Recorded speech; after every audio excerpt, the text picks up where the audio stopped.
30대 중반에 해당하는 여성입니다. 아이가 없이 남편과 둘만 살고 있습니다.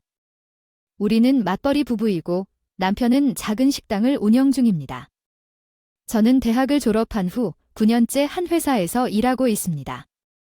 회사는 대기업은 아니지만 이름만은 알만한 회사입니다.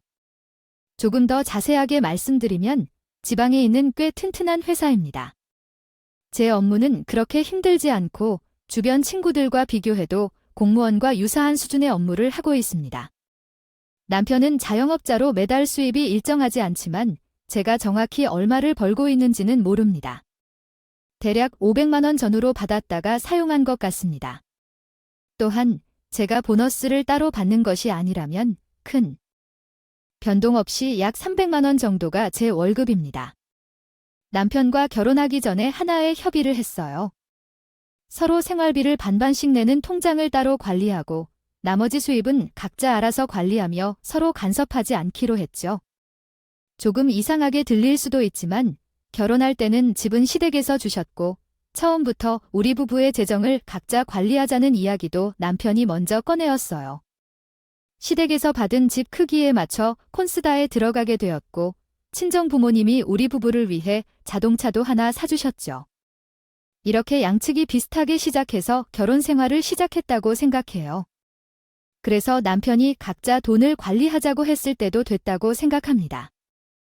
또한 한 달 100만 원씩 부부 공동으로 모아 1년에 1200만 원에 이르는 적금을 비상금으로 모으자는 제안을 했었습니다. 제 입장에서 거절할 이유와 명분이 없었고 다만 혹시 모르니 남편이 자영업을 하고 있는 점을 감안하여 현찰 매출을 숨기면 찾아낼 수 있는 방법도 없으므로 정확한 수입을 공개하지 않고 싶어하고 있는 것으로 보여서 남편의 의견에 맞추기로 결정했습니다. 또한 돈 문제에 대해 말고 괜히 서로 감정을 소모하며 생활하는 것보다 이렇게 하는 게 마음이 편할 것 같았습니다. 그래서 우리는 5년 전부터 현재까지 생활비 통장에 매달 50만 원씩 넣는 것은 물론 각자의 비상금 통장에도 같은 금액을 넣고 있습니다. 우리는 50만 원씩 공동적금을 냈으며 살아왔습니다. 남편은 오전 10시쯤 가게로 출근해서 저녁에 장사를 하고 늦게 집에 들어오기 때문에 집에서 밥을 먹을 시간이 없고 저는 회사 구내식당에서 점심을 해결하고 저녁은 잘 안 먹는 편입니다. 집에 와서 쉬다가 거의 잠만 자기 때문에 두 사람 생활비 100만 원으로 관리비와 공과금을 내고 생필품을 사더라도 항상 돈이 남는 편입니다. 몇 달 그렇게 지내면 생활비 통장에 쌓인 돈도 많아져서 우리 부부는 휴가 때 해외여행에 사용할 돈으로 생활비 통장에 돈을 쌓아두고 살고 있습니다. 이렇게 공동으로 모은 관리하는 돈 외에는 서로가 얼마나 벌어서 어떻게 쓰는지 일절 신경 쓰지 않았습니다. 신혼 초에는 남편이 돈을 벌어와서 제게 주는 것이 아까워서 그런가 생각했었는데 막상 결혼 생활을 이어가 보니 훨씬 편하고 좋다는 것을 깨달았습니다. 남편은 시부모님께 용돈도 주고 기념일 선물까지 알아서 챙길 정도로 섬세하게 대해주시고 저는 제가 벌어들인 돈으로 부모님께 용돈을 드리고 따로 저축할 수 있어서 눈치를 볼 필요 없이 편했습니다. 결혼해서 함께 살면서도 서로에게 얽매이지 않고 경제적으로 자립할 수 있어서 좋았습니다. 제가 원래 비싼 물건에 큰 흥미를 갖지 않아 결혼 전과 지금도 돈을 아까이 쓰지 않는 편입니다. 명품 같은 것도 몇 년 전에 제 돈으로 구매한 지갑과 결혼 전에 친정 부모님께서 선물해 주신 가방 하나뿐입니다. 모자라 지경입니다. 사랑하는 사람을 위해 시간을 내시는 게 정말 중요하죠. 평소에도 남편과 쉬는 날은 음식점에 가서 밥을 먹고 혼자 시간이 남으면 집 앞 공원에서 산책을 즐기는 것이 제 취미입니다. 그래서 쇼핑을 하러 가도 운동용 의류 몇 벌만 사고 와요.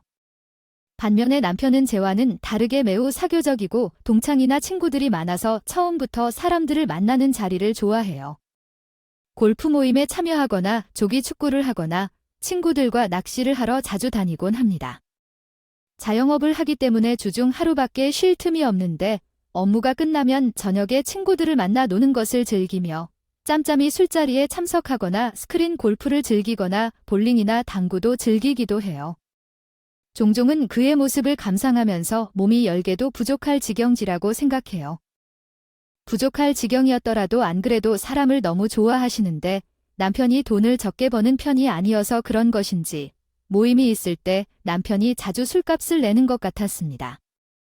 작년에 남편 핸드폰으로 동영상을 같이 보다가 우연히 남편의 카드 결제 문자를 보게 되었는데 한 달에 카드로 400만 원을 넘게 쓴다는 것을 보고 속으로 깜짝 놀랐습니다.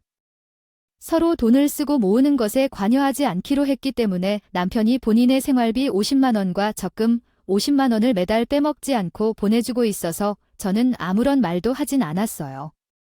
현재 저는 온전히 제 용돈으로 한 달에 30만 원 정도를 쓰고 있는데 남편이 엄청난 카드 소비를 하고 있어서 생각하는 것보다 남편이 훨씬 많은 돈을 벌 수도 있겠다는 생각이 들긴 하지만 제가 그 사실을 알았다 해서 변화는 없었습니다. 우리 부부는 결혼 전에 일을 약속한 바 있었고 제가 따로 제 월급을 착실하게 모으고 있었기 때문에 남편이 벌고 쓰는 돈에 대해 제가 참여해야 한다는 생각이 들진 않았습니다. 어차피 대출 없이 우리에게 집도 있고 나중에 큰돈이 소요될 상황이 생긴다면 그때는 남편과 협의하여 반반씩 부담하거나 합의할 수 있을 것이기에 각자의 생활 스타일이 다르기 때문에 이렇게 살아가는 것도 괜찮다고 생각했습니다.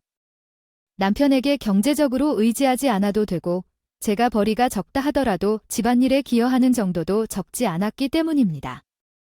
항상 남편 앞에서는 당당했습니다. 아마도 남편이 건드리지 못하는 제 이름으로 된 든든한 통장이 있어서 그랬던 것 같아요. 그리고 친정이나 시댁도 서로 각자 챙기기로 한 상황이라 친정에 용돈을 드리거나 선물을 해드리는 데 있어서 제 돈을 쓰면 되니까 남편 눈치를 볼 필요가 없어서 편했어요. 결혼한 뒤 지금까지 계속 그렇게 살아오다 보니 남편에게 서운한 점이 전혀 없진 않았어요. 아무리 각자 알아서 돈을 쓰고 알아서 부모님들을 챙기더라도 상대방의 부모님을 완전히 무시하고 살 수는 없는 일이 아니겠죠. 지금까지는 시어머니에게 기본적인 며느리 역할을 충실히 해왔다고 생각해요. 다른 며느리들처럼 명절이나 시댁에서 긴장한다고 할 때마다 바로 달려가서 일을 도와드렸어요. 시댁 집안 행사가 있을 때마다 가능하면 빠뜨리지 않고 참석했습니다. 심지어 남편이 주말에도 늦게까지 가게를 운영해야 해서 시간을 내기 어려운 상황에서도 저는 남편 대신 집안 관장을 맡아 많이 참석했습니다. 그런데 남편은 친정 부모님과 아무런 문제나 불편함이 없는데도 장모님 집에만 가면 매우 불편하다며 사위로서의 의무를 제대로 수행하려 하지 않습니다. 친정 부모님이 맛있는 음식을 사주시겠다고 한 번 오라고 할 때도 자기는 할 말이 없다며 제게만 가게 하고 친구들과 약속이 있다며 술을 마시러 나가버렸습니다. 그렇게 싫어하는 태도를 보이니 저도 이제는 포기했고 결국 남편에게 우리 집에 가자는 말조차 하지 않습니다. 남편이 운영하고 있는 가게는 평범한 식당인데 한 번은 제가 부모님을 모시고 남편의 가게에서 식사를 대접해 드리려고 찾아갔어요. 며칠 전부터 남편에게 이번 주 토요일에 친정 부모님을 모시고 당신의 가게에서 점심을 먹으러 갈 거라고 말했었는데 하지만 실제로 방문했을 때는 좌석 예약이 되어 있지 않았고 마침 점심시간에 손님이 많아서 빈자리가 없었습니다.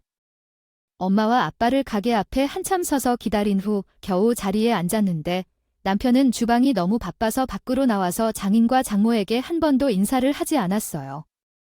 그래도 친정 부모님은 사위의 가게에 손님이 많으니까 보기 좋아하고 서방도 바빠서 그냥 부르지 말자라고 말씀하셨습니다. 빨리 먹고 일어나야 다음 손님이 들어오라고 하셨지만 얼굴 표정에는 서운한 마음을 숨길 수 없었더라고요. 저희가 들어올 때 분명히 주방에서 저와 눈을 마주쳤기 때문에 친정 부모님이 오신 걸 알았을 텐데 하다못해 음료수 한 병 서비스로 주지도 않고 그냥 업무를 처리하고 있었어요. 결국에는 참다 못한 제가 주방에 얼굴을 비추고 여보, 나왔어. 엄마, 아빠도 밖에서 식사하고 계셔 하고 이야기했더니 남편은 뭐, 왔어. 미안한데 나 바쁘니까 이따 집에서 이야기하자 라며 본체도 안 하고 넘어가더라고요. 결국 밥 다 먹고 우리 부모님은 사위 얼굴 한 번 제대로 못 보신 채 제 돈으로 계산하고 나왔습니다. 물론 손님이 많은 것은 알겠지만 잠깐 30초만 주방에서 나와서 장인과 장모님께 얼굴 한 번 보여주는 일이 그렇게도 힘든 일인지 궁금해졌습니다. 서운해지더라고요. 부모님을 바로 집에 모시는 것은 좀 아쉬워서 근처에 있는 예쁜 카페로 모시고 커피 한 잔씩 하고 있었는데 기분이 좋지 않아서 얼굴에 나타나서 보다 못한 친정엄마가 부리는 괜찮으니까 서방한테 이따 뭐라고 하지 말라고 말씀하셨습니다. 이 말을 듣고 나니 부모님께 너무 미안했습니다. 단순히 밥만 먹고 올 거라면 근처에 아무 식당이나 가도 괜찮은데 굳이 멀리 운전해서 남편 가게로 모시고 부모님을 만나러 가야 하는 이유가 있을까요? 결혼 전이나 신혼 초까지만 해도 그렇지 않았는데 최근 들어 적잖 부모님에게 소홀히 하는 느낌이 듭니다. 방금 전에도 이야기했듯이 남편이 처가에 거의 관심을 두지 않는다 하더라도 저는 기본적인 며느리 역할은 다 하면서 살았기 때문에 친정 엄마께 드릴 선물을 사면서 종종 시부모님 것도 같이 보내곤 했습니다. 아무리 부부 사이에 각자 돈을 따로 관리한다 하더라도 아예 무관심하고 지내는 것이라면 결혼하고 같이 살 이유가 있을까요? 무심한 남편에게 서운한 점도 있습니다만 시부모님은 비교적 정상적인 분들이고 제가 먼저 시부모님에게 관심을 보인 적이 많기도 합니다. 남편이 제가 시부모님 생각을 조금이라도 해줄 거라고 믿었지만 결국 그것은 큰 착각이었어요. 종종 시부모님께 선물을 사드리고 용돈을 주니 남편이 보기에도 그는 기분 좋아한 모습은 보입니다. 남편이 일하고 있는 동안 혼자 시어머니 집에 가서 식사를 함께하고 용돈을 주고 온 날 남편은 입이 귀에 걸리듯 기뻐하는 저에게 애교도 부리며 하루 종일 행복해한답니다. 그러나 제가 친정엄마를 만나서 용돈을 주고 백화점을 모시고 선물을 사주고 돌아오는 날에는 분위기로 기분이 나쁘다는 식으로 보였고 어느 순간부터 언어 선택이 조금 이상해졌어요. 제 친정은 그냥 평범하고 친정어머니는 몇 년 전에 직장을 은퇴하고 집 안일만 하고 계십니다. 아버지도 이제 은퇴가 몇 년 남지 않았나 봐요. 소통의 중요성과 가족 간의 이해를 바탕으로 행동해야 한다. 처음에 용돈을 받지 않았고 두 분 노후 준비는 그럭저럭 완료되어 있는 것 같아요. 매달 정기적으로 30만 원씩 드리는 용돈은 제 통장에서 엄마의 통장으로 자동이체되기 때문에 남편은 전혀 알지 못했습니다. 얼마 전 부모님이 신혼집으로 반찬과 김치를 가져다 주시러 오셨을 때 반찬값 겸해서 용돈을 더해 5만 원짜리 6장을 급히 봉투에 담아 엄마 가시는 길에 건네드렸죠. 그러나 엄마는 용돈이 필요 없다며 받지 않겠다고 하셨고 배웅하러 나섰던 남편이 되돌아오면서 우연히 제 행동을 목격했습니다. 이후에 부모님께서 떠난 후에 물어보셨는데 아니요, 장모님께 용돈을 드린 적이 없어요 라고 답했더니 남편이 어떻게 날 보고 있었는지도 궁금해하셨어요. 나는 그것이 싫어서 내 기분도 나빠졌어요. 내가 얼마나 드리든 그것은 왜 내 돈으로 우리 엄마에게 주는 용돈에 대한 문제일까요? 사실 이야기하고 싶은 말이라서 하는 말인데요. 당신도 우리 엄마가 김치와 반찬을 먹을 때 가끔씩 용돈을 한 번씩 들여다 줄 생각을 해보세요. 제가 조금 불편해서 말했더니 자기는 그냥 호기심이 생겨서 물어봤다는데 제가 너무 심하게 반응한다고 생각하면서 그냥 끝내자고 말했어요. 결혼 후로 이러한 문제로 솔직히 말다툼한 적도 없었는데 왜 갑자기 이를 신경 쓰게 되었는지 모르겠어요. 나는 친정엄마에게 온라인으로 영양제나 화장품을 하나씩 사서 보냈을 때 받은 엄마가 항상 물건을 잘 받았다며 감사한다고 할 때마다 확인 전화를 주시면 좋겠어요. 얼마 전에 홈쇼핑에서 먹기 좋은 간식 견과류 세트를 부품님을 위해 사서 보냈던 반응이었어요. 며칠 후에 잘 받았다며 감사 전화가 왔죠. 건강에 좋다며 하루에 하나씩 드시라고 하고 다 먹으면 또 사줄게라고 말했어요. 그랬더니 남편은 얼굴을 찡그리며 궁금해하는 것을 보였어요. 전화를 끝내고 나서 남편이 달려와 또 뭐 사서 보냈어? 장모님과 장인께서 드시지도 않는데 왜 자꾸 보내? 하며 의문을 제기했죠. 그렇게 자주 보내면 당신이 왜 그렇게 신경을 쓰느냐고 물어봤어요. 판트 사이즈. 돈을 보태주지 않겠다고 했더니 다시 제가 과민 반응한다고 얘기하며 오히려 자기가 화를 내는 겁니다. 누가 뭐라고 그냥 궁금해서 여쭤볼 수도 있지? 그리고 솔직히 너는 생각 없이 아무거나 사서 보내니까 그렇잖아. 제가 시댁에 홍삼이나 영양제를 사서 보내줬을 때는 잘했다고 칭찬하더니 이 인간이 대체 뭘 잘못 먹고 있는지 상상이 안 가죠. 그냥 원래대로 나는 우리 부모님에게 무엇을 사주건지 신경 쓰지 말라고 했습니다. 제가 조금 쌀쌀하게 말해서 남편도 기분을 많이 상했고 우리 집에는 이전에는 없던 냉전 상황이 시작되었어요. 그 이후 남편과는 서로 필요한 말만 간신히 하며 지내고 있습니다. 지난 달 말에 친정엄마가 갑자기 어금니 쪽이 불편하다고 하셔서 엄마를 모셔 치과 검진을 받으러 갔었습니다. 그때 어금니 2개를 임플란트 해야 할 것 같다더군요.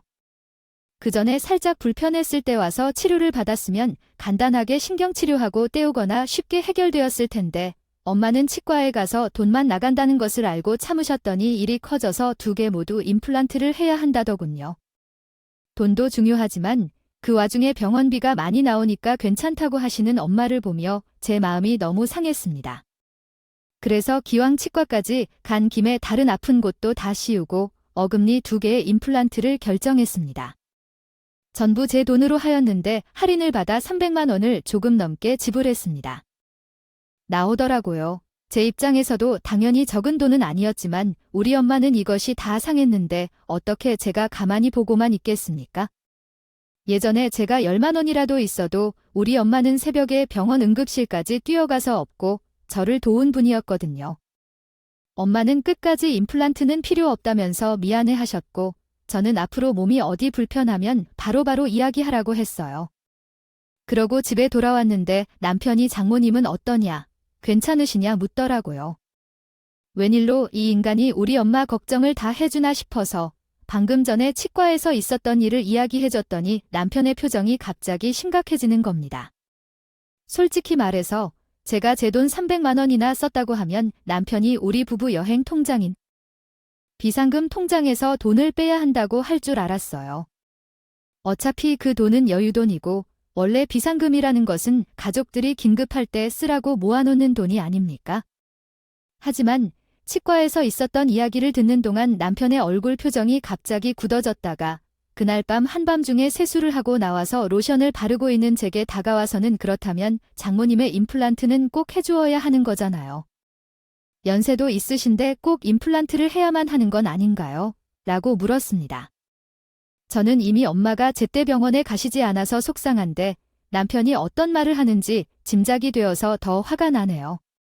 아니, 지금 이 상황에서 왜 그런 이야기를 하는지 왜, 퍼렌. 나와 치과 의사가 임플란트를 하자니 한 거지. 당신이 의사야. 제가 어처구니가 없어서 남편에게 버러각을 쓰고 목소리를 높였더니 남편은 깜짝 놀라면서도 결국에는 자기 하고 싶은 말을 끝까지 다 했더라고요. 당신도 한번 생각해봐. 단순히 임플란트를 1개도 아니고 2개씩이나 하는데 굳이 그럴 필요가 있어? 장모님이 딱딱한 음식을 드실 것도 아니고 소갈비를 맨날 뜯을 것도 아닌데 괜히 치과 매출만 올려준 거 아니야. 저는 이 인간이 엄마 치료비 때문에 이러는구나 싶어서 속이 터질 것 같았어요. 당신도 우리 엄마가 임플란트를 하니까? 돈이 아까워서 그래요? 걱정 마세요. 당신 돈 한 푼도 들어가지 않아요. 전부 제가 내는 거니까 돈을 요구하는 말 안 할 거예요. 저도 너무 화가 나니까 소리부터 지르게 되더라고요. 그래도 최근 들어 남편이 친정엄마에게 돈을 쓰는 것을 아까워하는 것 같았고 용돈을 좀만 드려도 마음에 안 들어 하는 것 같아서 짜증나고 있었어요. 장모님이 임플란트를 하고 왔다는데 곁에서 그런 얘기를 하고 있으면 제가 화가 나지 않게 되니까 남편도 제게 소리를 지르니까 자신의 기분도 나쁘다는 듯 목소리를 높여서 대꾸를 하더라고요. 아니, 언제 내가 돈으로 인해 일해야 하는 줄 알아야 하죠. 장모님도 연세가 있는데 말이죠. 어떤 치아 임플란트를 한 것이길래요? 솔직히 지금쯤에는 치아 보정 치료를 받을 나이가 아니에요. 아니에요. 제 엄마는 아직 60세도 안 되셨어요. 어떻게 치아 치료에 대해 얘기하시는 거죠? 남편이 자기 시부모를 얼마나 재미있게 이해하고 있는지에 대해 정확히 이해했답니다. 돈을 별도로 관리하고 서로 부모를 예에 바르게 모시고 살자고 했지만 제가 모은 돈으로 시부모님을 대접할 때만 기뻐하시는 것 같아서 저는 친정 부모님께서 돈을 쓰는 것을 아까워하실 것 같아서 곤란했어요. 그때부터 저도 완전히 혼란스러워져서 오해가 난다는 듯이 우리 아버님 어머님을 비난하고 다져서 왜 우리 엄마 아빠에게 치료를 받으라거나 그러는 거죠? 소리를 지르며 싸웠어요. 그때부터 이미 남편에 대한 호감이 식겨서 결혼 생활을 계속 이어나가고 싶지 않았던 마음이었어요. 지붕 아래 있기도 싫어서 집을 나갈까 생각했는데 그때 이미 밤이 너무 늦었다. 그래서 남편과 각방에서 따로 잤어요. 뒤늦게 정신을 차린 것 같아서 새벽에 저한테 미안하다며 사과하러 왔었지만 방문도 안 열어줬고 이제 와서 사과를 받는다 해도 제 기분이 전혀 풀리지 않았어요. 다음 날 저는 회사에 월차를 쓰고 남편이 가게로 출근하건 말건 제 집만 간단하게 챙겨 나왔습니다. 바로 친정으로 가려다가 이대로 끝내기엔 너무 억울하고 보내서 차를 돌려 시댁으로 향했어요. 만약 남편이랑 이대로 이혼하게 된다면 시부모님께 제가 어떤 이유로 이혼을 결심하게 되었는지 설명부터 하는 것이 순서라고 생각했습니다. 멀쩡한 평일 대낮에 시댁으로 함께 가려고요. 들어갔더니 부모님이 놀라셔서 무슨 일이냐고 물으셨어요. 저는 남편이 어제 이야기한 내용을 하나도 더하거나 빼먹는 것 없이 그대로 말씀드렸더니 제 이야기를 들은 시부모님 얼굴이 완전히 일그러지셨습니다.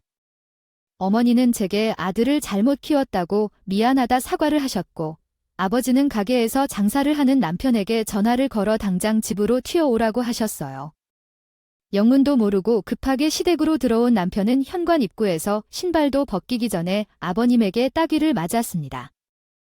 얘야, 이 자식아, 내가 너를 그렇게 가르쳤어. 남편이 뺨을 한 대 맞고 거실에 있던 저를 발견하더니 눈치가 빠른 사람이라 바로 상황을 이해했습니다.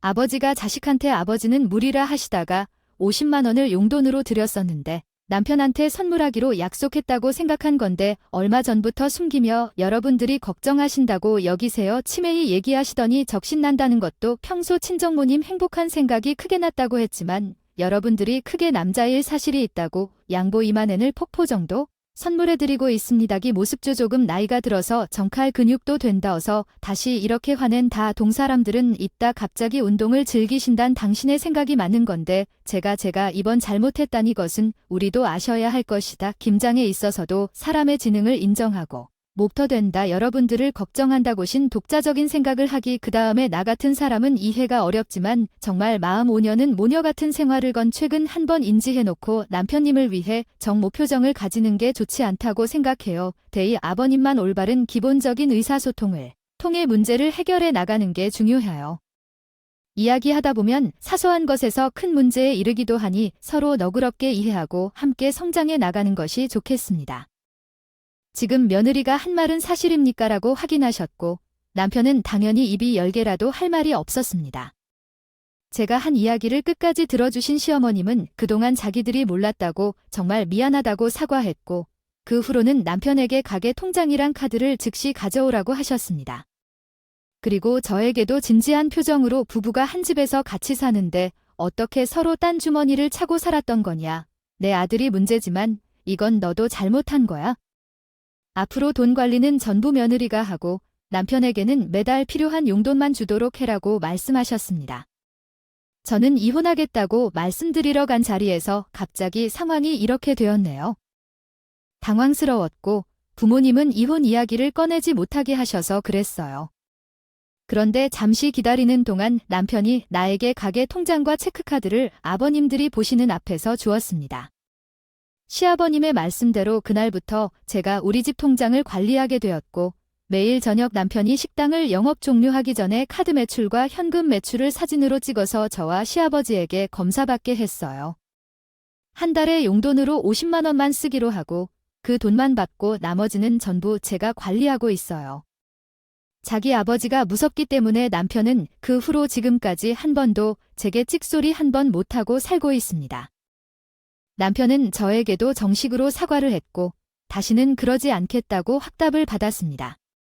앞으로는 똑같은 문제가 생기지 않도록 양가 부모님께 매달 같은 금액의 용돈을 드리고 작은 선물 하나라도 똑같이 2개를 사서 보내드리는 걸로 정했어요. 남편의 통장을 손에 쥐게 되었다고 해서 제가 마음대로 쓸 생각은 없습니다. 지금까지처럼 매달 정해진 금액만 생활비로 쓰고 나머지 돈은 전부 적금할 거예요. 아버님 말씀대로 이렇게 두 사람의 수입을 합쳐서 모으니까 이제 제대로 된 부부 같다는 생각도 들어요.